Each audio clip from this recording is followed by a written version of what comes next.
High, আমি বঙ্গার লীনা। আজকের একটা ভিডিওতে আপনাদেরকে অনেক স্বাগত।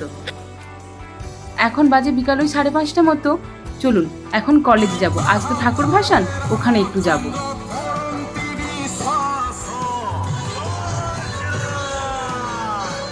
আমি যখন এই সমস্ত অনুষ্ঠানে যাই, আমি সবার থেকে জানেন তো দূরে দাঁড়িয়ে থাকি। এদের গান তো খুব একটা বুঝতে পারি না, তাই দূর থেকেই দাঁড়িয়ে দাঁড়িয়ে দেখি। চলুন এবার আপনাদেরকে একটা জিনিস দেখাই। আমি যে পাড়াটাতে থাকি সেখানেও গণেশ পুজো হয়েছিল, ওখানে আজ ভাসান হবে না, কিন্তু ওখানেও যাব। কলেজ থেকে ফিরে এই ছোট বোনগুলোকে নিয়ে গেছিলাম ওই পাড়ার ঠাকুরটা দেখতে।